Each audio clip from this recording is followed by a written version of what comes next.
கர்த்தருடைய பரிசுத்த நாமத்துக்கு ஸ்தோத்திரம். கர்த்தர் தாமே உங்கள் அனைவரையும் ஆசீர்வதிப்பாராக. இந்த நல்ல நாளிலும் ஆண்டவராகிய இயேசு கிறிஸ்து நாமத்தினால உங்களை வாழ்த்தி வரவேற்கிறேன். அந்த ஆராதனை நேரத்திலையும் ஆண்டவர் மகிமைப்பட்டார்கள், அதுக்காக ஸ்தோத்திரம். அது மாத்திரமல்ல, இன்றைக்கு உங்களுக்கு கொடுக்குற வசனம் யோவான் 16:20. எடுத்தவங்க வாசிக்கலாம். மெய்யாகவே மெய்யாகவே நான் உங்களுக்கு சொல்கிறேன், நீங்கள் அழுது புலம்புவீர்கள், உலகமே சந்தோஷப்படும், நீங்கள் துக்கப்படுவீர்கள், ஆனாலும் உங்கள் துக்கம் சந்தோஷமாய் மாறும். நாம எல்லாம் என்ன செய்து கொண்டிருக்கோமா? அநேக காரியங்களை குறித்து புலம்பிக் கொண்டிருக்கோம், அழுது கொண்டிருக்கோம், வேதனைப்பட்டு கொண்டிருக்கோம். ஆண்டவரே, என்னுடைய சரீரத்துல இப்படி ஒரு பிரச்சனை இருக்குது அப்படின்னு சரீர பலவீனத்தை குறித்து நாம வேதனைப்படுறோம். ஒரு குடும்ப பிரச்சனை இருந்ததுன்னா, குடும்ப பிரச்சனை, என்னோட கணவன் இப்படி மனம் திரும்பாம இருக்காரு, இப்படி குடிகாரம் இருக்கிறாரு, இல்ல என்னுடைய கணவன் என் கூட சந்தோஷமான ஒரு வாழ்க்கை வாழ முடியாம இருக்கிறாரு, இல்ல என் பிள்ளைங்களை நான் படிக்க வைக்கிறேன், என் பிள்ளைங்க சரியா படிக்கலையே, இப்போ ஒரு காரியத்தை நம்ம எதிர்பார்க்கிறோம், அந்த காரியத்தை நடக்கலையே. ஒரு வீடு கட்டுற காரியமா இருக்கலாம், அந்த வீடு கட்டுறதுக்கு உண்டான பண தேவைகள் சந்திக்கப்படலையே. இல்ல வீடு கட்டினவங்க கூட இன்னைக்கு நிறைய பேர் என்ன பண்றாங்க, அந்த வீட்டுல குடியேற முடியாத கூட போயிட்டு இருக்காங்க. இப்படி பல கவலைகளை நினைத்து நீங்க புலம்பிக் கொண்டிருக்கிறீர்களாம், புலம்பிக் கொண்டு அழுது கொண்டிருக்கோம். ஆனா இப்போ உலகம் என்ன செஞ்சுட்டா, இதெல்லாம் பார்த்து ஏசுன்னு போனாங்கல்ல, எப்படி ஏசுன்னு போனாங்கல்ல, இந்த ஏசு உங்களுக்கு என்ன செஞ்சாரு? இன்னைக்கு துக்கம், உங்களுக்கு துயரம், உங்களுக்கு கண்ணீர், இந்த அம்மாவுக்கு பாரு வியாதி, இந்த அம்மாவுக்கு பாரு பண பிரச்சனை, இந்த ஐயாவுக்கு பாரு குடும்பத்துல சூழ்நிலை சரி கிடையாதுன்னு சொல்லி உலகம் நம்மளை பார்த்து என்ன பண்ணுதான்? சிரிக்குதான். என்னன்னு. ஆனா ஆண்டவர் சொல்றார், மறுபடியும் வாசிங்க பிரதர். மெய்யாகவே மெய்யாகவே நான் உங்களுக்கு சொல்லுகிறேன், மெய்யாகவே மெய்யாகவே நான் உங்களுக்கு சொல்லுகிறேன், நீங்கள் அழுது புலம்புவீர்கள், நீங்களோ அழுது புலம்புவீர்கள், உலகமே சந்தோஷப்படும், உலகமே சந்தோஷப்படும், நீங்கள் துக்கப்படுவீர்கள், நீங்கள் துக்கப்படுவீர்கள், ஆனாலும் உங்கள் துக்கம் சந்தோஷமாய் மாறும். ஆனாலும் என்னவா? உங்கள் துக்கம் சந்தோஷமா. கருமையான தேவன் பிள்ளைகளே, உங்களை பார்த்துதான் ஆண்டவர் சொல்றார். உலகத்தை குறித்து, உலகம் சந்தோஷப்படுத்த குறித்து நீங்க கவலைப்படாதீங்க. இப்போ நீங்க அழுகுறீங்க, ஆனா ஆண்டவர் அந்த அழுகையை சந்தோஷமாய் மாற்றுவார். அல்லேலூயா. அவர்கள் இப்போ சிரிச்சிட்டு இருக்காங்க, ஆனா அந்த சிரிப்பை அழுகையா, உங்க துக்கம் சந்தோஷமாய் மாறும்னு சொன்னார் இல்லையா? ஆனா அவங்களுக்கு, நம்மளை பார்த்து எள்ளி நகைக்கிறவங்களுக்கு, பேசுறவங்களுக்கு, கேவலப்படுத்துறவங்களுக்கு, யாரெல்லாம் துக்கப்படுத்துறவங்களுக்கு, தன்னைத்தானே மேன்மைப்படுத்துகிறவங்களுக்கு என்ன வருமா? துக்கம் சந்தோஷமா வராதுங்க, சந்தோஷம் வந்தா அவங்களுக்கு துக்கமா மாறிடும். அல்லேலூயா. அதுதான் ஆண்டவர் சொல்றாரு, நான் துக்கப்பட்டது நல்லது, துயரப்பட்டது நல்லது. நம்ம ஆண்டவராய் இயேசு கிறிஸ்து இந்த நல்ல நாள்ல நமக்காக எத்தனை பாடுகள் இருக்கிறாங்க. இந்த 2 நாட்கள்ல இப்ப நிறைய இடத்துல உபவாசம் இருப்பாங்க, ஜெபம் பண்ணுவாங்க, துதிச்சிட்டு இருப்பாங்க. எதுக்காக? ஆண்டவர் செய்த நன்மைக்காக. நமக்காக அவர் அடிபட்டாரு, உதைப்பட்டாரு, அடி வாங்கினாரு, மற்ற இடத்துக்கு மூஞ்சில கூட துப்புனாங்க. யார? வானத்தையும் பூமியையும் உண்டாக்குன கர்த்தராகி இயேசுவுக்கே அத்தனை பாடுகள்.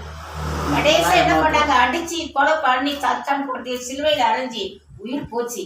அந்த கடைசி சொட்டு ரத்தத்தை கூட கர்த்தர் நமக்காக கொடுத்தார். அதற்காக தான் அந்த ஜீவனை கொடுத்தது. எதற்காக? உங்கள் துக்கமும் எங்க துக்கமும் சந்தோஷமா மாறணுமா?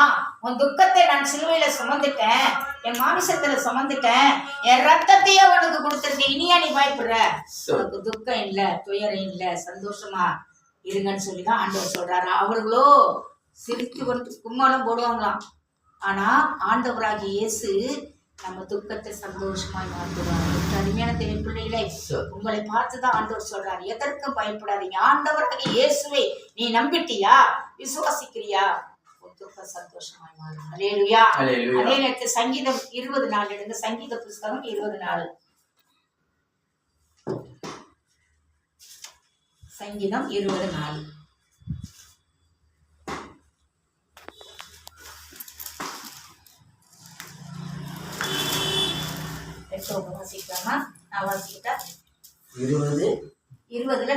அவர் உமது மன விருப்பத்தின்படி உமக்கு தந்தருளி, அவர் உமது மன விருப்பத்தின்படி உமக்கு தந்தருளி உன் ஆலோசனை எல்லாம் அவர் நிறைவேற்றுவாராம். என்ன ஆலோசனை? இன்னைக்கு நன்றிக்கு ஆண்டவரே, என் கணவன் இன்னைக்கு ரட்சிக்கப்படலையே, என் மனைவி ரட்சிக்கப்படலையே, எங்களுக்கு ஒரு சமாதானம் இல்லையே, சந்தோஷம் இல்லையே, எங்களுக்கு வீடு வாசல் இருந்தது, இன்னைக்கு எல்லாத்தையும் இழந்து நிக்கிறோமே, எங்களுக்கு படுக்கிறதுக்கு கூட ஒரு வீடு இல்லையே. எத்தனையோ பேர் இன்னைக்கு வீடு இல்லாம வாசல் இல்லாம, சகோதரன் பாத்தீங்கன்னா வீடு அவங்களுக்கு வீடு இருந்துச்சு, வாசல் இருந்துச்சு, இன்னைக்கு அந்த இருக்கிற இடத்துல கூட அவங்களுக்கு நிம்மதி இல்லை. அவங்க பொண்ணுங்க வீட்டுல இருக்கிறாங்க, சொந்தக்கார வீட்டுல இருக்கிறாங்க, தங்கி இருக்காங்க. யானாலும் ஆண்டவர் அவங்களை எங்க விடல, வீட்டை விட்டு வெளியே தடுத்தனால அவங்கள கைவிட்டாரா? தாங்கி நடத்துறாருல, ஏந்தி சுமக்கிறாருல. பாருங்க, நீங்க என்ன நினைச்சு இன்னைக்கு வந்தீங்களோ அந்த காரியம் உங்களுக்கு நிறைவேறும் கண்டிப்பா. வாக்குத்தத்தம் கொடுத்திருக்கிறாரு, உங்கள் துக்கம் சந்தோஷமாய் மாறும். ஆமென் ஆமென் ஆமென் அல்லேலூயா ஆமென் ஆமென். ஆண்டவரே, அடுத்து பாருங்க, இந்த சில பேர் என்ன பண்ணுவாங்களாம், தன்னுடைய படிப்பை குறித்து, தன்னுடைய பதவியை குறித்து, தன்னுடைய ஆஸ்தியை குறித்து, தன்னுடைய வீடு வாசலை குறித்து மேன்மைப்படுத்தி கொண்டு பேசுவார்களாம். அந்த 7வது வசனத்தை படிக்கிறேன். சிலர் ரதங்களை குறித்தும் சிலர் குதிரைகளை குறித்து மேன்மை பாராட்டுகிறார்கள். நாங்களோ எங்கள் தேவனாகிய கர்த்தருடைய நாமத்தை குறித்தே மேன்மை பாராட்டுவோம். நாம இப்ப 1000 கஷ்டங்கள் வந்தாலும், 1000 வியாதிகள் வந்தாலும், நமக்கு என்ன நேர்ந்தாலும் நம்ம யாரை துதிக்கிறோமா?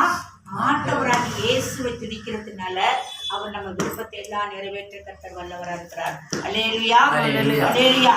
அதே நேரத்துல அப்படி சந்தோஷப்படுகிறவர்களுக்கு அங்க என்ன சம்பவிக்கிறா பார்ப்போம். 8வது வசனத்துல, அவர்கள் முறிந்து விழுந்தார்கள், நாங்களோ எழுந்து நிமிர்ந்து நிற்கிறோம். எப்படி நிற்போம்? கம்பீரமா. எல்லாரும் சொன்னாங்க, சிஸ்டர் அவ்வளவுதான் முடிஞ்சிச்சு, அவங்க ஊழியம் முடிஞ்சிச்சு, பிரேமா சிஸ்டத்தோட செத்துட்டாங்க, ஹார்ட் அட்டாக் வந்துருச்சு, நுரையில் பாதிக்கப்பட்டு போச்சு, கிட்னி போயிடுச்சு, அதை போயிட்டு இதை போயிட்டு. ஆனா டாக்டர்கள் சொன்ன அட்வைஸும் அதுதான், அவங்களுக்கு ஆள் எல்லா உடல் உறுப்புகளும் ஆயிடுச்சுமா, இப்போதைக்கு அவங்களால காப்பாத்துறது ரொம்ப கடினம் அப்படின்ட்டாங்க. அதுக்கு பிறகு திடீர்னு சொல்லி தலை வலிச்சிச்சு, அந்த நைட்டு தலை வலிச்சு, இந்த இடத்துல வலி எடுத்து டப்புன்னு ஒரு சவுண்ட் வந்துச்சு, காதுல இருந்து ரத்தம். பொழுது கொடுத்து பார்த்தா காதுல ரத்தம் ஊத்துது. ரத்தம் வந்த பிறகு டாக்டர்களால அவங்களால நம்பிக்கையே இல்லை, உங்களுக்கு ஏற்கனவே ஹார்ட் பிரச்சனை ஆயிடுச்சு, நுரையீரலும் பாதிக்கப்பட்டிருக்குது, யூட்ரஸ்லயும் பிரச்சனை இருக்குது, ஆல்மோஸ்ட் எல்லாமே அவங்களுக்கு எதுவும் ஒர்க் ஆகல. ஆனா இந்த நேரத்துல காதுல இருந்து மண்டகுள்ள இருந்து ரத்தம் வந்தா எனக்கு பயப்படுவாங்களா? பயப்பட மாட்டாங்களா? காதுல ரத்தம், கண்ணால டாக்டர் பார்த்து தொடச்சி எடுத்தாங்க. அதுக்கப்புறம் தான் அவங்க சொன்னாங்க, இனி இவங்க பிழைப்பாங்களான்னு சொல்லவே முடியாதுட்டாங்க. ஆனா நம்ம ஆண்டவர் என்ன செய்யறாரு? ஜீவனை கொடுத்தார். இங்க இருக்க இந்த ஊழியத்துக்கு வந்தவங்க என் மூலமா ரட்சிக்கப்பட்ட அநேகர் நம்பிக்கை இழந்துட்டாங்க. சொல்லியிருக்கா, அவ்வளவுதான், பிரேமா சிஸ்டமே வரமாட்டாங்க, அவங்க பொண்ணு விட்டு தான் இருப்பாங்க, ஊழியம் முடிஞ்சு போச்சு, அவங்களுக்கு முடியலைங்க, இப்பதான் தொடங்கி இருக்குது. இத்தனை ஆண்டுகள் செய்த ஊழியத்தை விட இனிமே செய்யற ஊழியம் தான் கர்த்தருக்கு மகிமை. என்ன சொல்லப்பட்டிருக்கு? அவர்கள் சிரிச்சு கும்பாலம் போடுறாங்களா, நீங்களோ அழுது கொண்டு இருக்கீங்க, ஆனா உங்க துக்கம் சந்தோஷமாய் மாறும். அல்லேலூயா அல்லேலூயா. நம்ம ஆண்டவர் பெரியவர்.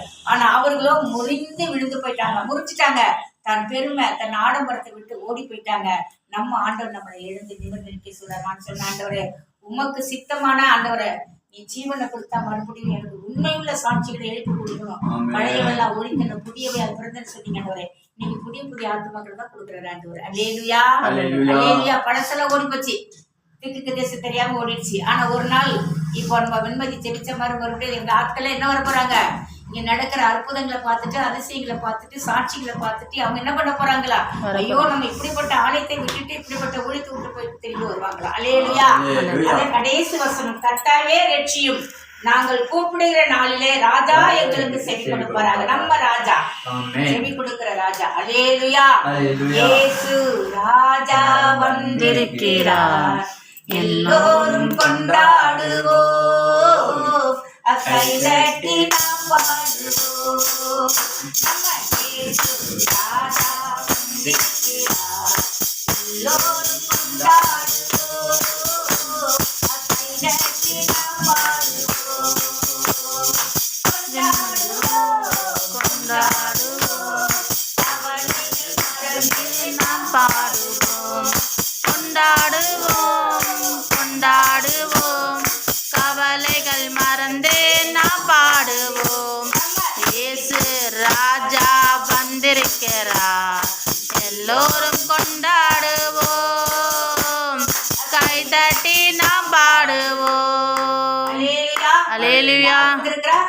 இயேசு ராஜா. ஹல்லேலூயா. ஹல்லேலூயா. சந்தோஷமா இருக்கீங்க. உங்கள் துக்கம் சந்தோஷம். அந்த நிகழ்ச்சியை பார்த்து கொண்டு ஆமென். அனைவரையும் உங்கள் துக்கத்திலிருந்து ஆண்டவர் மாற்றி சந்தோஷத்தில் சமாதானத்தை கொடுக்க கர்த்தர் உங்களுக்கு ஆசீர்வதிப்பாராக. ஆமென். ஆமென். ஹல்லேலூயா. ஆமென். தேவனுக்கே மகிமை உண்டாகட்டும். ஹல்லேலூயா. ஹல்லேலூயா. ஹல்லேலூயா. ஹல்லேலூயா. ஆமென்.